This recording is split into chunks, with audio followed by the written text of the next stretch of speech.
it's an honor to meet you and be able to interview you. It's an honor being here with you as well, especially coming out of the emo tap. Thank you.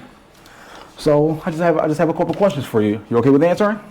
I'm ready to answer any question you have. Yes, sir. So I know that you spent more than 30 years as a municipal court judge, and after 20 years of retirement. No. I don't know. The paper's been saying something like that, because it did say I retired in '02. Yeah. I know. I saw that. That's where I got it. I know. No, I retired in 2021. Oh. Okay. So I did 34 years as a judge. I was elected in 1987, sworn in 1988, and my last day of service as a judge was December 31st of 2021. And then I went back into the practice of law. So that's what I'm in now, the practice of law as a candidate for mayor of Philadelphia. Oh, wow. But I saw that when it said that, yeah. Well, my apologies for the misinformation. Okay. I would have been like about 94 now. You look young. You look younger than what you are. Thank you. Just saying. But so I'll bypass that since my information is wrong. But okay, so I'm interested in learning about your plan as mayor as it pertains to the Philadelphia Parks and Rec. What are your plans to help the Parks and Rec of Philadelphia? It's a strange situation with the Parks and Rec because like right now your budget is like $73 million. And you're looking for a dedicated source. So right now you get a lot of money from the beverage tax. Right. And there's a lot of talk. Some of the mayor candidates want to get rid of the beverage tax. It's been brought to my attention that they want to get, matter of fact, I have been on the record initially saying that if people don't want the beverage tax should go. Right. But that's all because of transparency, because the particular administration right now, they have never been transparent on how that money was supposed to be used. Because when they first brought it up, it was only supposed to be used for schools. Right. Now, we don't know exactly what it's being used for. I was so glad when I read that Parks and Recreation is getting the beverage tax, because that means that you're getting, other than the general fund money, right, that you're also getting the beverage tax money, and that's what made Parks and Recreation do the rebuild program. Right. Where you're building basically like as you say it in Parks and Recreation, a playground at a time. So I want to keep that going on. I was asked in one of your questions, it says that in Philadelphia that we're spending about like $50 per person. Yes. Whereas in Baltimore, they spend like $127 per person. Yes. Which should be more like it. I would like to see something like that. And I would like to see Parks and Recreation have a dedicated funding source. And I was thinking about what type of funding we could get for Parks and Recreation specifically. The only true dedicated tax that could go to Parks and Recreation is known as a sin tax. Right. So the sin tax is something like if you would take like a couple of pennies and add to cigarettes or add to liquor, things that people use on a daily basis. And something like that could be a possible source of dedicated funds for Parks and Recreation. Now, we have the American Rescue Plan, where right now we have $1.1 billion. I brought with me what the city's plan is on how they're using that $1.1 billion. And needless to say, none of it is for Parks and Recreation for the year 2023 Wow. and 2024. They have like $390 million investment in education, which Parks and Recreation in reality is part of education because you have the libraries part of Parks and Recreation. We know that the cultural aspect is something that is needed in our schools, and that's part of Parks and Recreation. And we know that our children need to have space in order to grow their minds, which would be in parks and recreation centers and that type of aspect. So we know that part of this money that is going to schools should also be going to Parks and Recreation. But right now they have it 390 for schools. Then they have 208 million to reduce and prevent violence, which is a red herring because they're reactive rather than proactive. None of this money is going to grassroots groups. So that's the issue. Right. Then they have 12 million for spending on homeless services, which is good. Okay. Especially if a lot of that money is going to be utilized in the correct manner in Kensington. Yes. So we have to take a good look at that to see what's happening. Now that's this year. I can't do anything about that money. Right. But I can do something about next year's money. That's the money with me as mayor, where I'm going to be putting that money to make sure that you get those extra people that you need in order, because see, my plan is to start taking us out of poverty. Yes, sir. The first thing that we have to do as me as a mayor is protect the lives of the citizens. That means that I have to stop the gun violence. I have a plan on stopping the gun violence, but I'll also have to start overcoming the generational poverty. Yes, sir. I have a plan to do that as well. We're the poorest large city in the United States. Wow. I have to overcome poverty. We have to overcome poverty. By overcoming poverty, we can use Parks and Recreation to the fullest extent. Right. It's not going to make us any difference if people are running around shooting everybody and running through the park. You know, nobody's going to be using the park. So we have to stem the violence. Right. So my next question is, will you lead an effort to find dedicated funding source towards the Park and Rec? Which is what we're just talking about. So yes, and this is what everything, see how it all comes together? Yes. Okay, so yes, that's the whole purpose of reducing crime. The whole purpose of using neighborhood people to help neighborhood people to recover the neighborhood. Okay, the Yes, whole sir. purpose on why we need to do that in order to use the money that we have for Parks and Recreation. And that dedicated source of money right now is the beverage tax. Yes, sir. Thank you. So my next question is, with the understaffing of Parks and Rec, like it hurts us all, but the pain is not suffered equally throughout the city of Philadelphia. How will you make sure that the Parks and Rec is best serving the most vulnerable communities in Philadelphia? I like that rebuild program that you have going on. It engages the community. You're using it for diversity and inclusion, and you're building the you're building your physical plan, your recreation centers. I like all that, and I want to see that continue. And that's the reason why I'm saying that I want that beverage tax. I want the beverage tax now, based on where I have now seen where it's going, Right. to Parks and Recreation. I cannot allow that beverage tax to go away. Right. I can't. It would hurt Parks and Recreation, so I have to keep it there.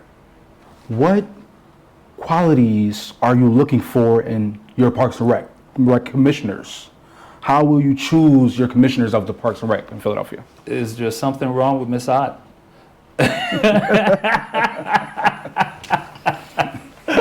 Why are you trying to get me to get rid of her? Okay. No, I'm just kidding with you. I'm just kidding with you. I'm messing with you. No, I know. No, truthfully, she has the qualities of a commissioner. She's always been good. She's a conservative, a conservationist of the park. And she's a steward of Parks and Recreation and what it stands for. So that's the type of commissioner that I would want. Someone like Miss Lovett, Catherine Ott Lovett. So hopefully she will still be the commissioner next year when I become mayor. Yes, So I'm okay with her. And I haven't heard any negativity about her. She's been doing a good job with the rebuild program, and she's been in the position now, I think, since 2016, since DiBerdetto left. So she's the type of person that I see as being the Parks and Rec commissioner. So if there was by any chance a change with the commissioner, like what are the qualities you would like to see out of someone to A step up? conservationist, a person that is focused on making sure that our parks are clean, that they are well taken care of, that the staff is a good staff, that they're trained well, a person that's on top of all the issues that are pertaining to Parks and Recreation, and who's an advocate for Parks and Recreation, someone that's going to be in my ear all the time, Right. saying you have to do something for Parks and Recreation. It's necessary for the health and welfare of our citizens. Right. Someone that'll keep you up to date on everything. Yes. Yes, sir. So thank you, first of all. My next question is, do you see a connection between keeping our parks clean and well maintenance and reducing gun violence? Yes, but I see it in reverse. I see the gun violence having to be reduced so that the parks can be kept clean, in the aspect that if you have people walking around shooting and everybody doesn't know when they might be the one to get shot, Right. people not going to want to come to work to clean up a park because they could end up being a victim. So it's the safety of the people that's number one. Right. We have to have safety of the people. We have to reduce the gun violence so that we can just normally go about doing our business, like keeping a park clean. That's like a normal situation that a city department would be doing. So we have to do it on the reverse side. Reduce the violence so that the people can go about their business in a normal way. Right. Yes, sir. So my next question is, what are your plans to increase the neighborhood jobs for teens and young adults? What role can the Parks and Rec play in your plans? Well, see, I came through Parks and Recreation as a lifeguard. I'm still a lifeguard today. Oh, wow. Okay, right now, I'm a working lifeguard. I'm a water safety instructor, and I just had a minor surgery. But before that, like November, I had to go in the water and pull somebody out. Wow. You know, now we use tubes. When I was first there, we had bamboo poles. Okay, so lifeguarding is one way. We used to have forestry is another way, because remember, we've got 28,000 trees that need to be pruned. Some need to be taken away. We have to, so forestry is a way. We can use youth in maintaining our parks, along with our pools, along with our rec centers. We used to have youth that were aides in the rec centers that high school, that would work with grade school kids. We have youth for summer camps. There's like 3 camps or 4 camps that Parks and Recreation runs. One of them is a day camp. We can use high school students for the day camp. There are some overnight camps, but that's usually through another organization. We have a camp for children with disabilities. We can use counselors in those camps, and we can use counselors in the overnight camps too. You know, we just have to train them, and they have to be respectful, because you're now being given a job of authority. So that means that you have to like work the part, look the part, act the part, and which is good because it can instill in our youth at an early age responsibility. Yes, sir. I like that idea. A quick question: you think you can still swim a lap? I swim 1,000 laps every day. I'm sorry, 1,000 yards. I might come swim with you. Okay, you can come on. I'm over at the Croc Center. I'll see you there. But you'll beat me. I'm just a long swimmer. You know. So my next question: do you support the Philadelphia tree plan goal to reach 30% tree capacity in 30 years? Yes, because it's funny. I'll tell you a little story. I told you you didn't, it's not on camera, but I was a playwright. I am a playwright, but I used to study film, and I used to be, I was at Warner Studios, and I studied at the American Film Institute in Hollywood on Sunset. And I came back to Philadelphia. The reason why I came back to Philly was because of trees. Because see, out there they have these palm trees, but they give no shade. It's just like a palm tree with concrete and asphalt and sun just beating down on you. It's just there for decoration. Yeah, so I came back to Philly, and they said, why'd you come back to Philly? Because I could make it out there, but I wanted to be where there were trees. And since that time, we've lost a lot of trees. So I am very happy for that 30-year plan to get more trees up, because especially in our poorest sections of the city, which I want to raise out of poverty, and raising them out of poverty, I want to see those trees planted, and I want to see those trees grow. And because there are certain parts of the city where it might be like 84 degrees during the summer, but in that part of the city, because of the lack of trees, it's 100. Right. You know, so we definitely, you know, we want to get rid of those type of desert situations. Well, you answered my next question. Okay. So my question after that one, Philadelphia has a waiting list of 23,500 trees to be pruned and removed. How will you eliminate this blockage? Well, that's one way. Remember, we were talking about forestry? Yes. Okay, so we can use those high school kids, but we can't use them up in the sky with the pruning, but we can use them down in the ground, you know, with various things.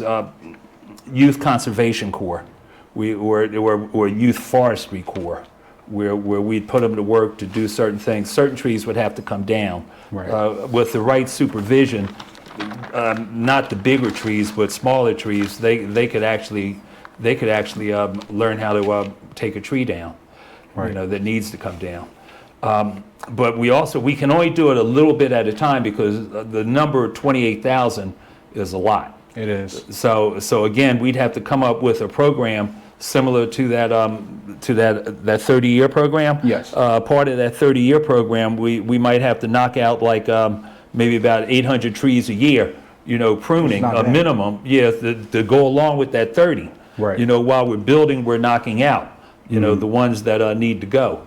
So it's something that needs to be studied, but I think that it could be done side by side with that 30-year plan.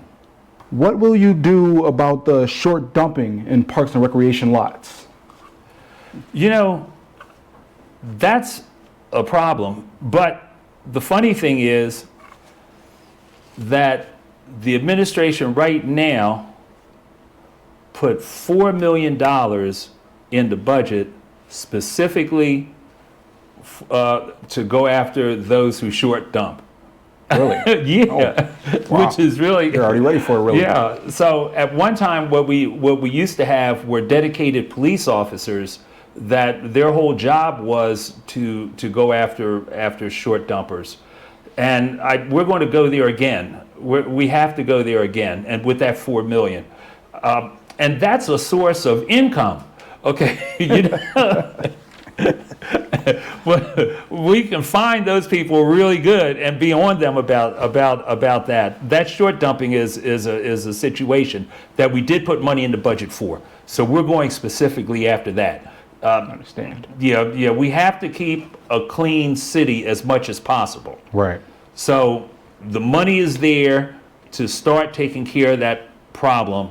We're going back to having the dedicated police whose whole job it was to watch out for short dumpers. So we're going to do that again. We have the money for it. A question that I want to ask outside of this paper. Mm-hmm. After being a judge for so many years, mm-hmm. what made you want to run for mayor? Because I got tired of seeing people get killed. When I was the supervising judge of municipal court from 1997 to 2004, I led the initiatives that cut homicides from 400 a year to 200, average of 250 a year for the time I was supervising judge. One life is a life too much to lose. Yes. So my whole aspect is to make sure people live. Yes, and sir. I was also the homicide judge.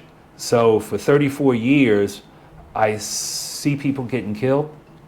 And with this new violence, the last couple of years of 500 a year, and city council and the mayor not doing anything about it, and none of them have ever come over to the court system to ask us what do they feel, what do we feel we can do to help stem the violence. So I have programs, I have plans, I've done it before. So I'm bringing my expertise as a person who can reduce gun violence and crime into the mayor's race. If the people that were running knew or had a clue on what to do, I wouldn't be in the race. But the people of Philadelphia need someone who knows what to do. And I'm the person that knows what to do, and that's why I'm in the race. Yes, sir. And as a citizen of Philadelphia, I thank you for that. Thank you. Well, after that answer that I personally loved, that concludes our interview. Okay.